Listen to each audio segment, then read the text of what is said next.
Natal é símbolo de festa em família, né?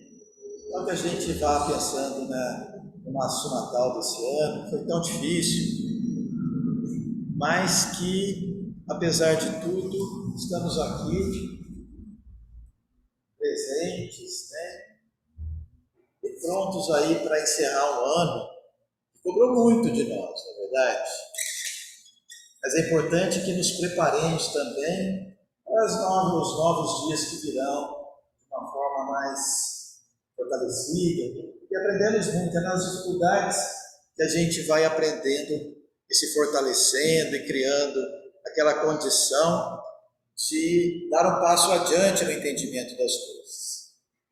Mais uma de Natal,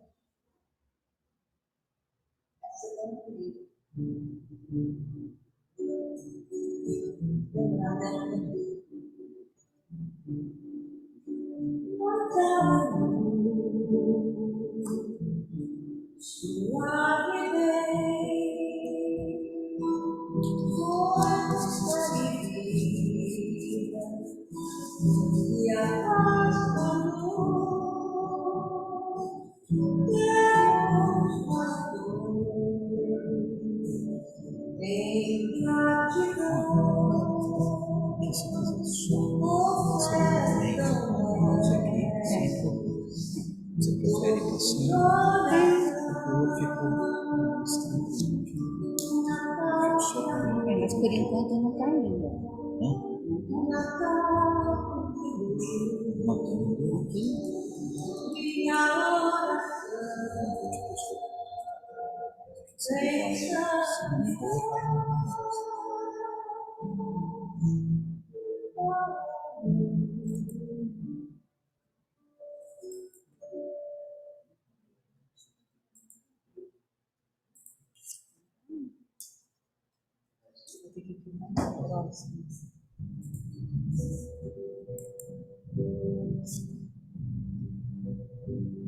Um clima de sono se espalha no ar, pessoas se olham com ar.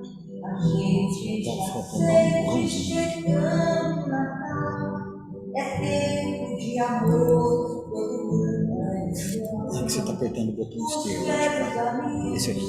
irão se abraçar, os desconhecidos irão se falar. Ninguém como criança vai olhando o céu, fazendo pedido do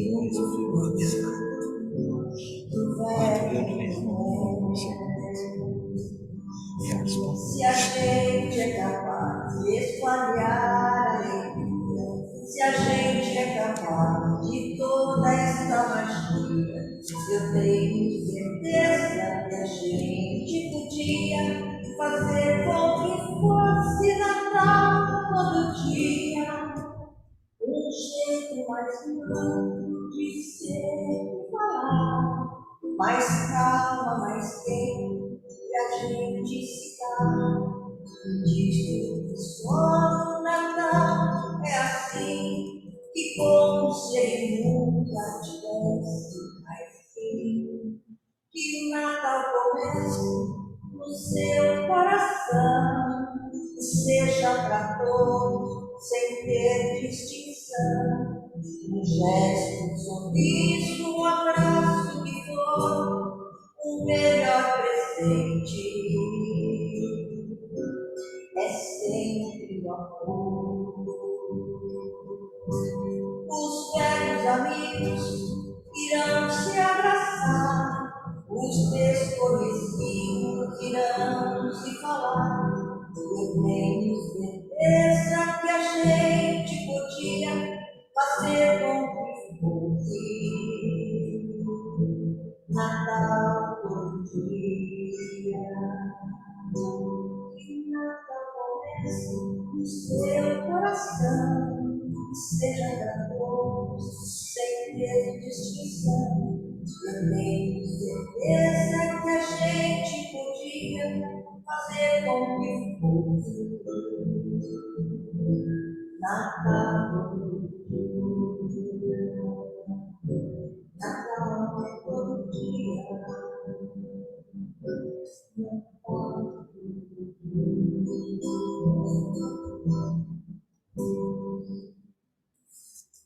falando em Natal, falando em Jesus,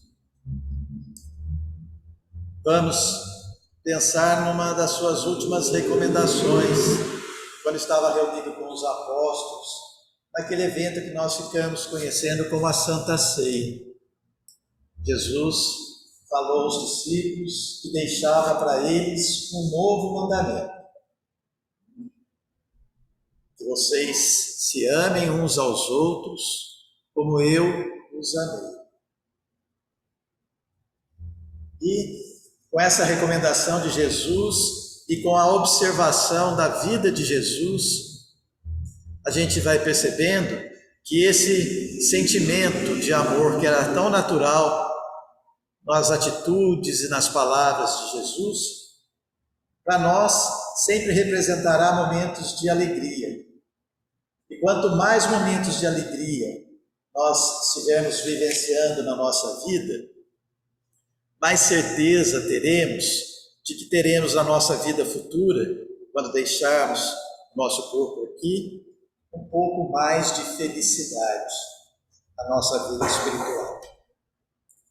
Nós pedimos a proteção, então, de Jesus, o nosso divino amigo, e de todos esses espíritos que organizam o trabalho da casa de José, que nós possamos estar abrindo nossos corações para a aproximação desses companheiros tão valorosos e de todos esses trabalhadores que aqui estão, bem como dos nossos familiares e dos espíritos que nos acompanham e que nós amamos.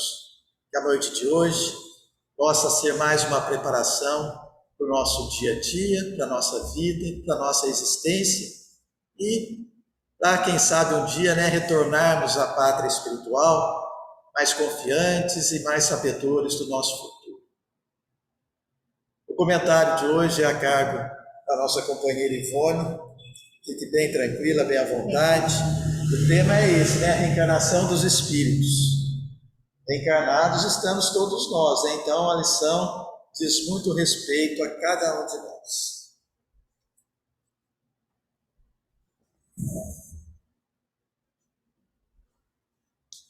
Boa noite a todos, sempre com alegria, e principalmente por estarmos retornando a poucas reuniões, retornando presencial.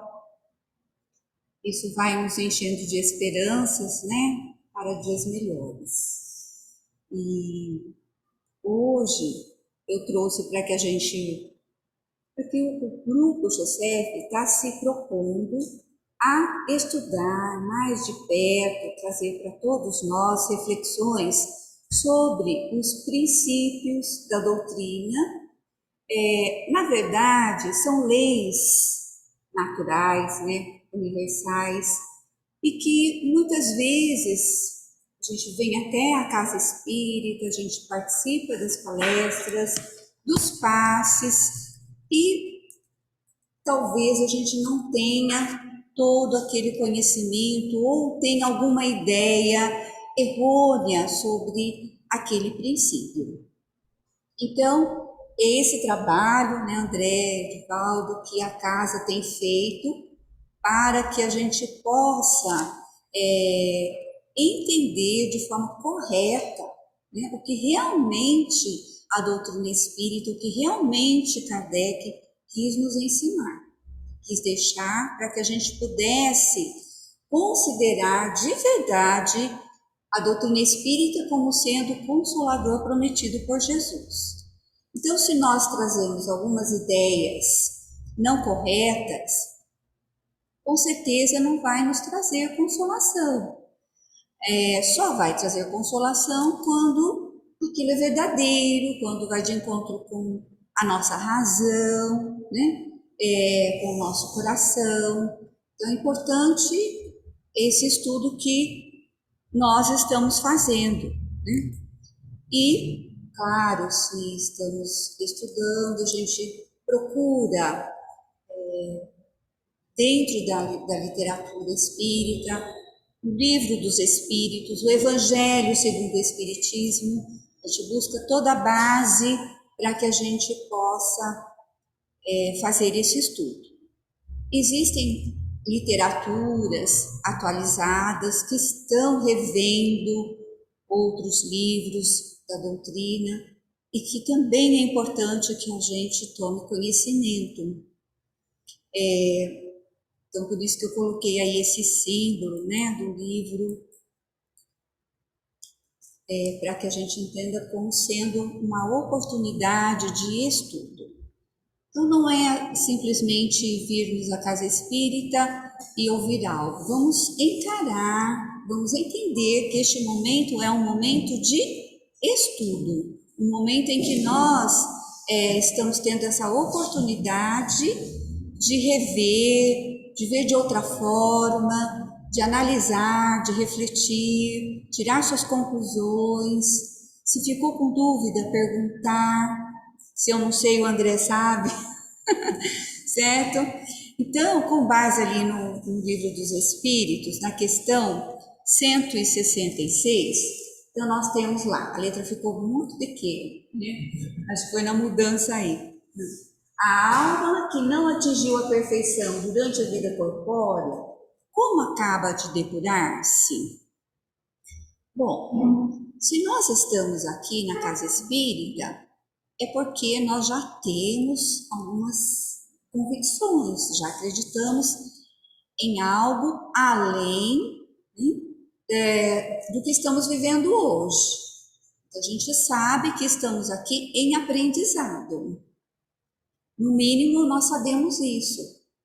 E se estamos em aprendizado, é porque não sabemos tudo, né? E se não sabemos tudo, será que nós vamos ter todo o conhecimento para que a gente atinja um nível, um grau de elevação, mesmo em termos de aprendizado, em termos de trabalhar as nossas virtudes, os nossos valores, a nossa moral? Será que uma existência é suficiente para que a gente possa, como coloca aí, como Kardec coloca nessa questão 166, né? A alma que não atingiu a perfeição durante a vida corpórea, como acaba de depurar-se?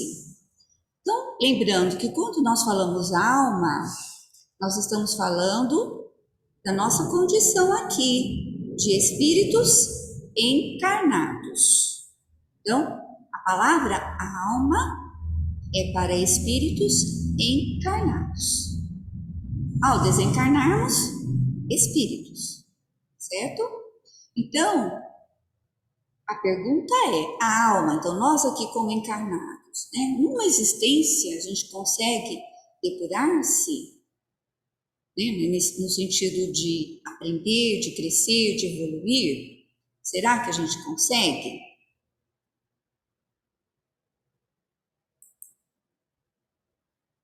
Então, é claro, né, que a gente vai precisar, como vem a resposta dos espíritos, submeter-se a uma outra existência, a uma nova existência.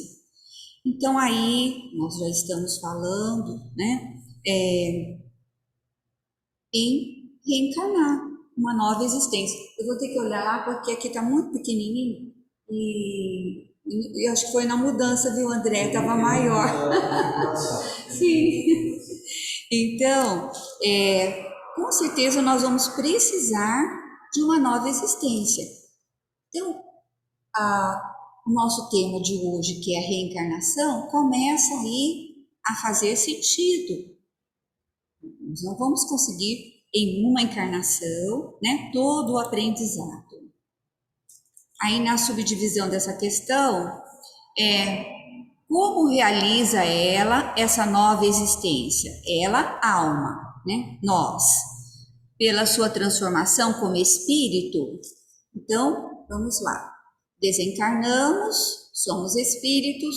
Como espíritos, nós vamos chegar a um grau de perfeição? Nós temos a oportunidade de nos depurarmos como espíritos.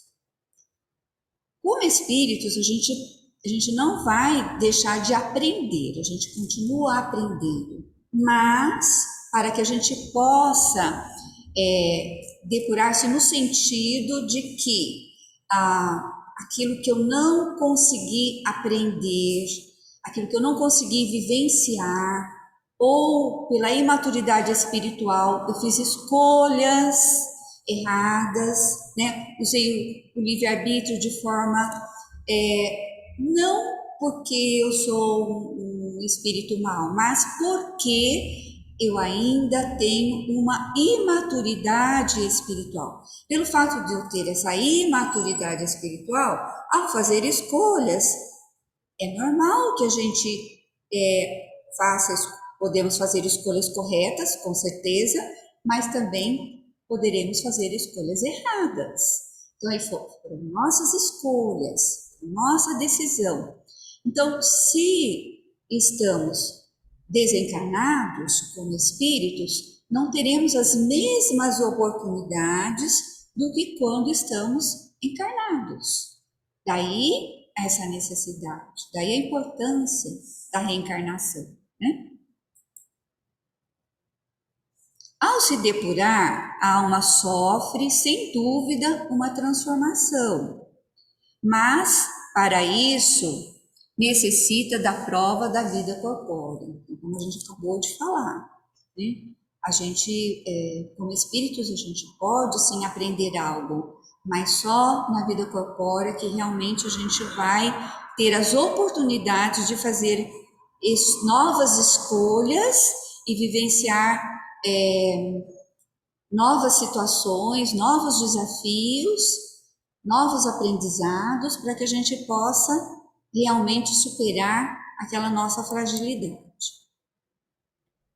A alma tem muitas existências corpóreas, então nós aqui, né, que estamos encarnados, estamos nos denominando de almas, nós temos muitas existências corpóreas, já vivemos outras existências, vamos viver outras ainda? Sim, porque nós já vimos na primeira questão que com uma existência nós não vamos conseguir atingir, né, um grau de perfeição. Então a gente necessita de várias encarnações. Quantas? Depende, né? Depende de cada um, depende das escolhas que a gente faz, dos propósitos que a gente assume ao encarnar, né? Então, sim, todos nós temos muitas existências. Os que dizem o contrário querem manter-vos na ignorância, em que eles mesmos se encontram, e esse é o seu desejo. É a resposta dos espíritos a Kardec quando ele fez essa pergunta. Parece resultar desse princípio que após ter deixado o corpo, a alma toma outro. Dito de outra maneira, que ela se reencarna em novo corpo. É assim que deve entender? Se deve entender? Sim. A gente, agora, quanto tempo para que a gente possa utilizar um outro corpo? Também não sabemos, isso de cada um, né? Dos desígnios divinos também, com certeza, dos propósitos para conosco, das oportunidades que a gente vai ter, às vezes a gente precisa ficar um tempo, né? Sem reencarnar, outros, não dá para falar em 5 anos, 10 anos, 20 anos, porque em termos de espiritualidade, o tempo não é como a gente sente, né, o nosso tempo aqui. É diferente. Então, é diferente como? Não sei dizer, mas é diferente. Então, às vezes fala assim, o espírito demorou tantos anos, né, 20 anos, 50 anos para reencarnar. Então, a gente não sabe. Cada um é um, cada um está no seu momento, no seu aprendizado. Então, não dá para, olha, vai reencarnar em seguida. Não, ninguém sabe. Mas que vai, como aqui está sendo colocado, né? É assim que a gente deve entender. Sim? Evidente. Tudo bem? Essas perguntas, elas estão no Livro dos Espíritos, tá? Se não me engano, capítulo 4. Qual é a finalidade da reencarnação? Então, de uma certa forma, nós já estamos falando sobre a finalidade, mas vamos detalhar um pouquinho mais, né? A finalidade, a resposta lá dos Espíritos está assim: expiação, melhoramento progressivo da humanidade, sem o que, onde estaria a justiça? Então, veja bem, eu grifei essa palavra expiação porque é uma das palavras em que nós, às vezes, mesmo na casa espírita, mesmo aqueles com conhecimento, acabou passando uma ideia, né, de castigo, uma ideia errônea, né? Então, é uma interpretação dessa palavra que a gente precisa trabalhar um pouquinho. Então, eu vou falar um pouquinho. Então, é uma interpretação muito divulgada, e não é espírita, mas acabou vindo muitas vezes para a casa espírita. A palavra expiação, ela tem a maneira como normalmente as pessoas que não têm o conhecimento da doutrina acabam entendendo, que é uma penalidade divina, que Deus está castigando. Então, aquele espírito está expiando porque ele fez algo errado, né? Ele está pagando erros cometidos no passado. Aí ele veio com uma deficiência porque ele cometeu algum delito com existências anteriores. Então, essa palavra tem sido usada nesse sentido. E não é verdade. A palavra expiação é a oportunidade que o espírito, que nós como espíritos temos, de escolher o tipo de prova, de desafio, as oportunidades que vamos ter para um determinado aprendizado. Então, não é castigo, não é Deus que impõe. A reencarnação é uma lei natural, é um princípio universal.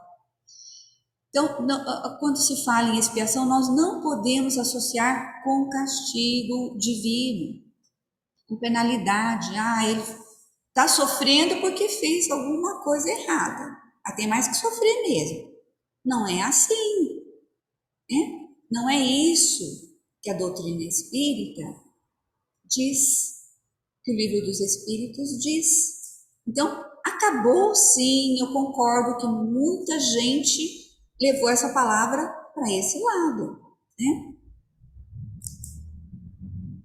O que a doutrina espírita nos diz é que somos espíritos em processo evolutivo e as encarnações são oportunidades de aprendizado sobre as leis naturais, o que pode gerar erros e acertos. Podemos dizer que os erros são equívocos gerados pela ignorância e imaturidade espiritual. Então, a reencarnação faz parte, né, dessas leis naturais. E, por ser uma lei natural, é comum, é normal que nós cometamos equívocos. Então, que a gente haja de forma contrária àquela lei. Então, por quê? Porque nós ainda estamos em aprendizado. Somos imaturos espiritualmente falando, né? É uma questão de não saber, de ignorar mesmo aquele conhecimento. Então, nós vamos cometer os erros. Isso é certo, a gente comete os erros. Então, o que a doutrina espírita nos fala? Então, com relação a esses erros e acertos, né, esses erros, que nós teremos outras oportunidades, né, outras encarnações para que a gente possa fazer novas escolhas e vamos aí adquirindo um grau de maturidade espiritual melhor, maior, né? E poderemos fazer novas escolhas. Tudo bem? As consequências naturais, quando nós nos desviamos dessas leis, as consequências podem ser boas ou ruins, né? Depende do quê? Do nosso arbítrio, das nossas escolhas, né? E elas são importantes, essas consequências boas ou ruins, elas são importantes. Por quê? Porque nós vamos nos amadurecendo, né? Nós vamos desenvolvendo o nosso senso moral e vamos desejando rever os nossos caminhos, fazer mudanças de rotas. Podemos fazer isso só na outra encarnação? Não, podemos fazer já. Se a gente está entendendo que nós temos escolhas, nós podemos escolher amar. Amar não é algo que a gente simplesmente sente, é algo que a gente escolhe sentir. Então, se eu faço uma escolha para ser mais tolerante, mais paciente, não preciso esperar outra encarnação se eu já enxerguei isso. Vamos conseguir o tempo inteiro fazer isso? Vamos conseguir ser tolerantes, pacientes, amorosos, ter compaixão o tempo todo? Ainda não, porque nós estamos em aprendizado, nós estamos nesse processo. Mas se a gente já enxergou, nós podemos sim fazer essa mudança de caminho, essa mudança de volta. Então depende de querermos a hora que quisermos. E, assim como tudo, o amor também é uma escolha. Amar também é uma escolha. Amar aqueles que nos chateiam, né? Aqueles que nos magoam, aqueles que fazem algo que nos deixou tristes, né? É uma escolha. E façam o exercício, façam o teste não, eu escolho amar, eu escolho tolerar. A partir do momento que você se coloca para você mesmo que você vai fazer isso, você se sente melhor. Dá uma abertura, né? Assim, uma paz. Você pode não conseguir o tempo todo, mas você já é um caminho, já é um início. Então não precisamos esperar uma outra encarnação para que a gente possa já agir dessa maneira. A outra questão que eu trouxe, lá do Livro dos Espíritos também, sobre o que se funda o dogma da reencarnação. Então, em que a doutrina espírita está se baseando para falar sobre... aqui a palavra dogma da reencarnação, na verdade, a reencarnação é uma lei natural, é um princípio natural. Né? E tem aí algumas questões de palavras que foram trocadas, de estudos que estão sendo feitos em cima, né, desse material todo que a gente já tem, mas é importante que a gente entenda que às vezes numa determinada época, por falta de uma palavra melhor, foi usado por exemplo, a palavra dogma, né? Porque a gente entende que dogma é algo que você segue, é uma lei feita pelos homens e que você segue. Aqui o dogma, quando eu falo dogma da reencarnação, é nesse sentido, é uma lei natural. Não adianta, ninguém vai conseguir fugir disso, tá? Então é um princípio natural. Sobre o que se funda então? Sobre a justiça de Deus e a revelação, pois não nos cansamos de repetir, um bom pai deixa sempre aos filhos uma porta aberta ao arrependimento. Então, não tem como a gente pensar em Deus, no Criador, né? Não aquela ideia do Deus uma imagem humana, um homem melhorado, não é isso, né? Nem um velhinho sentado num trono, é o Criador. Não, nós não podemos dizer que é um ser, nós não podemos dizer. Porque se a gente disser que ele é um ser, alguém o criou, certo? Então, nós usamos sim a palavra, o Pai, o Criador, né?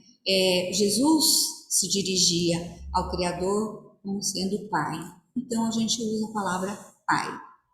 Mas é importante a gente tirar essa ideia, essa imagem de um ser como a gente entende o que é ser, né? Que tem um corpo, como dizer assim, melhorado, né? Do que o nosso. Então, em que se funda a reencarnação? Nessa justiça divina, na justiça de Deus e na revelação que é a doutrina espírita, né?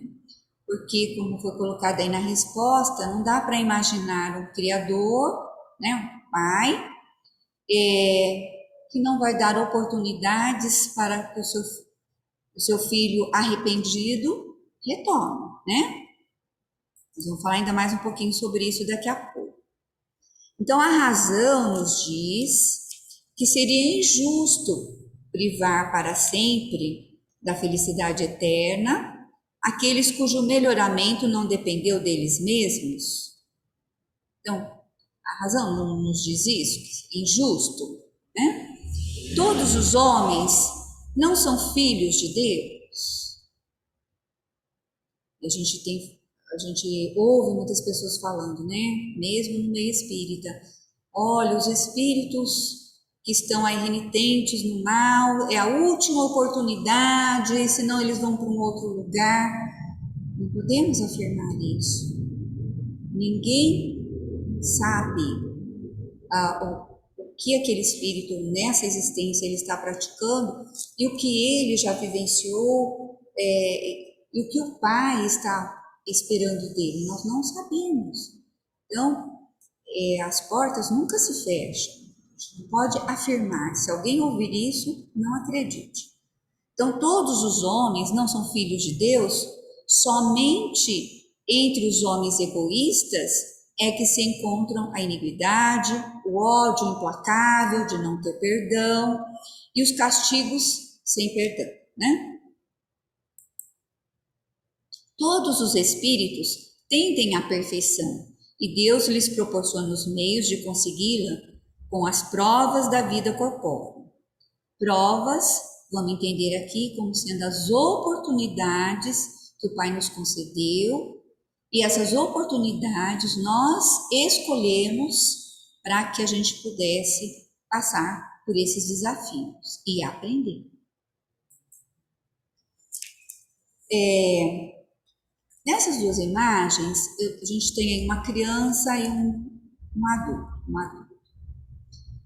Vamos pensar um pouquinho. Essa criança, vamos imaginar que ela com 1 ano, 2 anos, ela desencarna, né? E essa outra pessoa, esse adulto, viveu aí 60, 70 anos. Se a gente for pensar naquela questão do céu e inferno, né? Então, essa criança, nessa maneira de ver, o que acontece? Vai para o céu, um anjinho, né? Vai para o céu. E o adulto passou por vários desafios, várias dificuldades, foi exposto a várias situações de erros e acertos, mas ficou exposto. Aquela criança não ficou exposta a falhar ou não. Ela simplesmente foi para o céu. E o adulto, ao...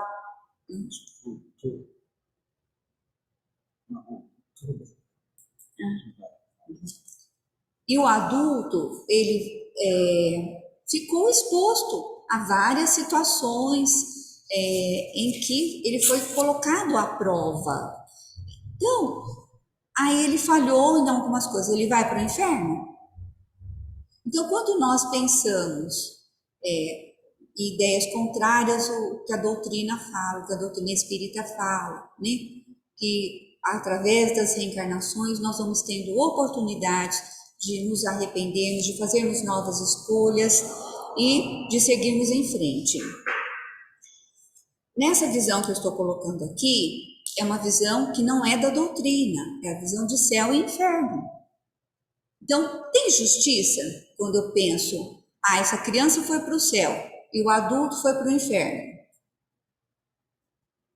A criança não ficou sujeita a todas aquelas dificuldades do caminho, não foi exposta, não teve oportunidade de ser testada. O adulto teve. Então, aí já é um ponto para a gente pensar que essa questão de céu e inferno não faz parte da justiça divina. Seria injusto, concorda? Que seria injusto, não é? Gente, se alguém quiser falar alguma coisa, pode falar, viu? Mas na sua justiça, ele permite-lhe se realizar em novas existências aquilo que não puderam fazer ou acabar numa primeira prova. Então não é consolador a gente saber que a gente vai ter novas oportunidades? Aquilo que a gente não conseguir fazer agora, a gente vai fazer depois? É consolador. Mas muitos podem se acomodar. Aí é uma escolha dele, é uma escolha daquele espírito que está encarnado de pensar assim, é uma escolha dele. Ele vai só retardar, né, a sua caminhada evolutiva. Então, não estaria de acordo com a justiça divina castigar aqueles que encontraram obstáculos, como eu já coloquei, né, e mandar para o inferno. E aqueles que não tiveram esses obstáculos foram para o céu, né? Certo? Então, se a sorte do homem fosse irrevogavelmente fixada após a morte, Deus não teria pesado as ações de todos na mesma balança. Seria injusto. Não os teria tratado com imparcialidade. E Deus é justiça. Não tem como a gente pensar no Criador com uma falha sequer. Falha na nossa maneira, né, de pensar, certo? A doutrina da reencarnação, que consiste em admitir para o homem muitas existências sucessivas, é a única que corresponde à ideia da justiça de Deus com respeito aos homens de condição moral inferior, a única que pode explicar o nosso futuro e fundamentar as nossas esperanças, pois oferece-nos o meio de resgatarmos os nossos erros através de novas provas. Então é consolador. A doutrina espírita é o consolador prometido, porque é a única que nos fala assim, que nos mostra que teremos novas oportunidades, certo? A razão assim nos diz, e é o que os espíritos nos ensinam. O homem que tem a consciência de sua inferioridade encontra na doutrina da reencarnação uma consoladora esperança. Se crê na justiça de Deus, não pode esperar que por toda a eternidade haja de ser igual. Então, a pessoa, né, o espírito que crê na justiça de Deus, não pode esperar por toda a eternidade haja de ser igual aos que agiram melhor do que ele. O pensamento de que essa inferioridade não o deserdará para sempre do bem supremo e de que ele poderá conquistá-la através de seus novos esforços, o ampara e lhe reanima a coragem. E é verdade, né? Mesmo aquele que comete atos, né, tão reprováveis, chega um momento em que ele vai ter essa oportunidade, ele vai ter esse despertar e ele vai ter a oportunidade de refazer a sua rota, né? Qual é aquele que no fim de sua carreira não lamenta ter adquirido demasiado tarde uma experiência que já não poderia aproveitar? Pois esta experiência tardia não estará perdida, ele a aproveitará numa nova existência. Então, é o que acontece, às vezes, nós aqui encarnados, né, trabalhamos e mais tarde a gente acaba aprendendo a outra profissão, ou aprende algo, a gente fala, nossa, não vou ter tempo hábil, né, para praticar isso, daqui a pouquinho eu já estou, né, tô indo, né, para o outro plano. Mas pensando assim, o aprendizado é para o espírito, né? O aprendizado é o espírito que está adquirindo esse aprendizado. Ele poderá utilizar em outra encarnação. Assim acontece com cada espírito que olha para a questão da reencarnação como uma oportunidade de colocar aqueles conhecimentos que ele acabou não colocando em prática, de colocar em prática numa outra existência. Certo? E aí a gente lembra da parábola do filho pródigo.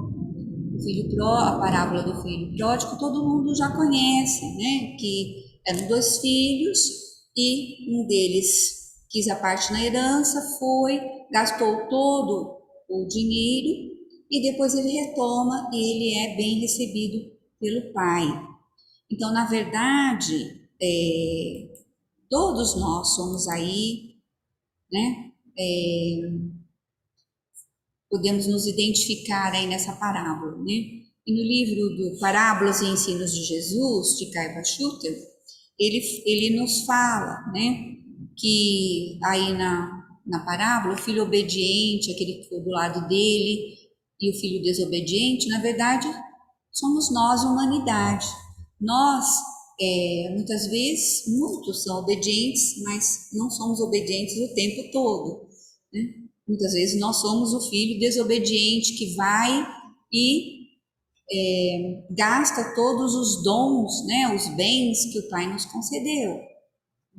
Muitas vezes perdemos a saúde, né? Então nós aqui representamos esses 2 filhos, simbolizam na verdade a humanidade, certo? E como poderia Deus, agora mais uma reflexão para a gente reforçar sobre a reencarnação. Então, como poderia Deus criar um filho pródigo, a não ser para que ele, depois de passar pela experiência dura do mal que praticou, voltar para o seu Criador? Ó, que consolador isso, né?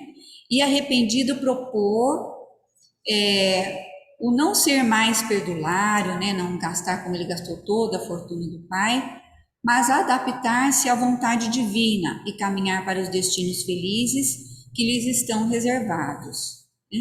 Então, como que Deus iria criar um filho pródigo se não fosse para ele retomar? Para que ele ia deixar que essa alma estivesse perdida para sempre?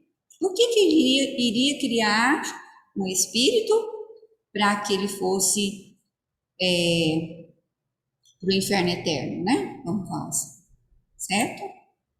Então, que pai é esse, né? Que produz filhos para serem atormentados para sempre. Então, aí que está a questão da justiça, né? Da reencarnação.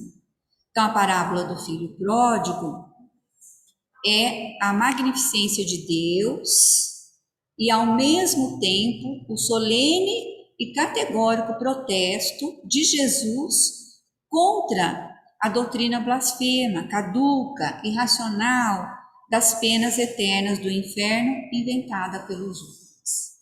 para que a humanidade pudesse ser dominada, né? Então, ao mesmo tempo que mostra esse pai amoroso, que espera que o filho retorne à casa, também representa esse protesto de Jesus, né, contra as ideias. Então, não há sofrimentos eternos, não há dores infindáveis, não há castigos sem fim, porque se os mesmos fossem eternos, Deus não seria justo, sábio e misericordioso. Então, a palavra castigo tem aparecido na doutrina, mas é algo que a gente está revendo também, de não entender como sendo um castigo como sendo uma penalidade divina, certo? Então, para a gente concluir, o que a gente já falou, que é a reencarnação, o princípio da reencarnação dos espíritos é uma lei universal e está conceituado como sendo cada encarnação uma nova oportunidade de aprendizado, maturação e progresso espiritual. As vicissitudes naturais da vida, longe de punições, são as experiências necessárias para cada um desenvolver seus potenciais e capacidades, rumo à harmonia pessoal e à superioridade espiritual que todos, sem exceção, alcançarão um dia. E a partir do desenvolvimento do nosso arbítrio, da nossa questão de escolhas, aprender a escolher, que dê discernimento suficiente para que a gente possa refletir e observar a nós mesmos, aí é possível escolher situações gerais e materiais para a próxima encarnação. Então, só quando estivermos em condições, conseguiremos fazer escolhas mais acertadas. Mas isso vai dependendo da maturidade espiritual que vamos adquirir.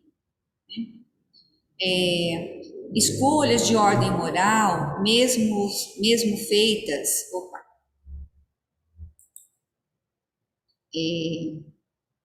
dependerão do alto empenho. Então, depende do nosso empenho, do nosso esforço, né?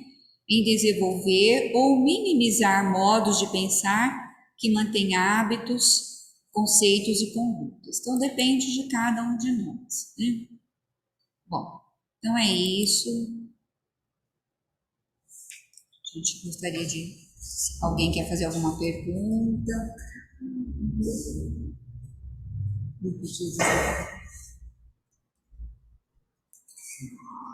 Obrigado, Ivone.